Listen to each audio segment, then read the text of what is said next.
Bonjour et bienvenue dans cette nouvelle vidéo. Un petit tour rapide des actus qui ont marqué la semaine. Ça vous tente?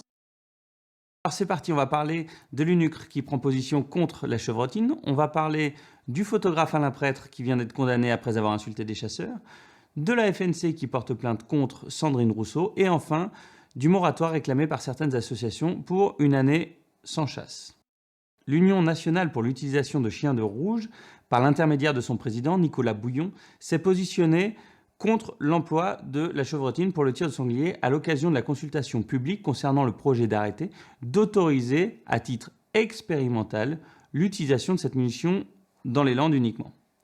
Dans un communiqué, l'UNUCR explique: cette munition blesse sans laisser d'indices visibles, elle est régulièrement mal utilisée avec des tirs régulièrement à des distances trop importantes, mal évaluées.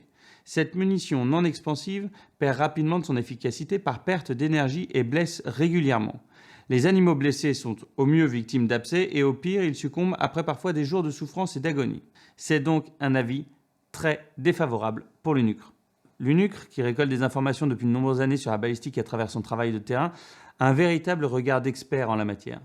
Le problème n'est probablement pas la munition en question, elle tue, on le sait tous, mais peut-être simplement une question d'usage.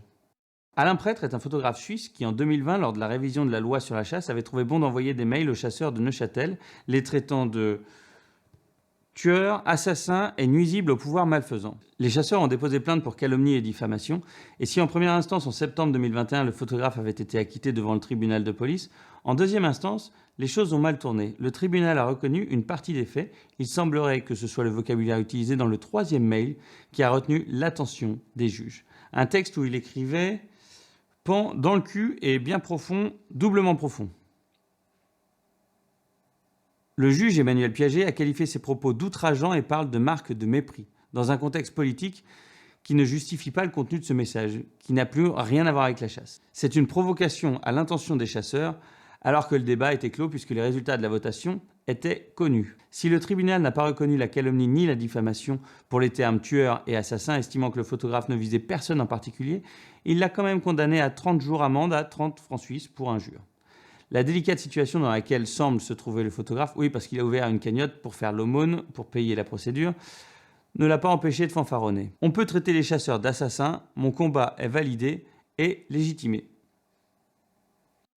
Même registre, la FNC a décidé de porter plainte contre Sandrine Rousseau devant la justice civile pour dénigrement et propos stigmatisants suite à ça. Moi, je pense qu'il faut arrêter la chasse complètement. Je pense que ça n'est pas un loisir que d'aller tuer des animaux le week-end avec des fusils. Et par ailleurs, le week-end, le reste de la semaine, on peut aussi le braquer contre sa femme. On a vu qu'un féminicide sur 4 est lié à des armes de chasse. Tous les chasseurs ne tuent pas leurs femmes. Non, heureusement. Non, mais je le précise. Non, mais ça fait partie de cette violence intrinsèque de cette catégorie de la population. Alors, si vous ne savez pas qui est Sandrine Rousseau, faites une petite recherche Google, vous n'allez pas être déçus. La Fédération nationale des chasseurs dénonce des propos abjects et particulièrement dénigrants. Elle a le droit d'être anti-chasse, mais affirmer que nous sommes intrinsèquement violents, ça nous ne l'acceptons pas. Une ligne a été franchie. Au total, la FNC lui réclame la somme de 98 879,40 € de dommages et intérêts, soit 10 centimes d'euros pour les 988 794 chasseurs disposant d'un permis. Pour l'avocat de la FNC, ces propos constituent un dénigrement qui stigmatise les chasseurs et doivent être qualifiés de faute intentionnelle grave, ayant occasionné un préjudice moral pour tous les chasseurs. Le parti animaliste, des militants écolos et Europe Écologie Les Verts demandent une année blanche. Ça veut dire pas de chasse pendant un an. Cette riche idée radicale a germé dans l'esprit de certaines associations environnementales qui demandent un moratoire sur l'ensemble du territoire français.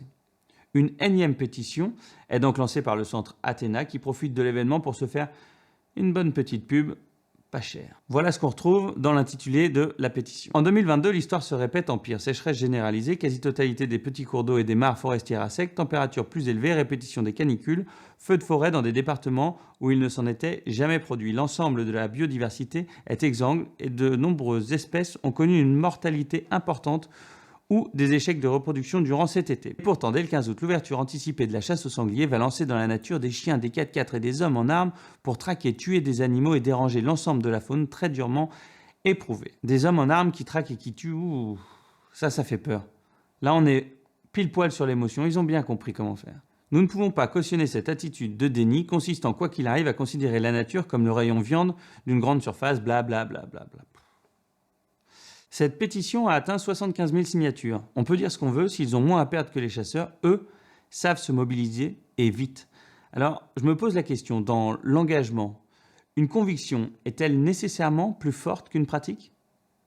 C'est tout pour aujourd'hui. Merci d'avoir regardé et à bientôt pour une prochaine vidéo.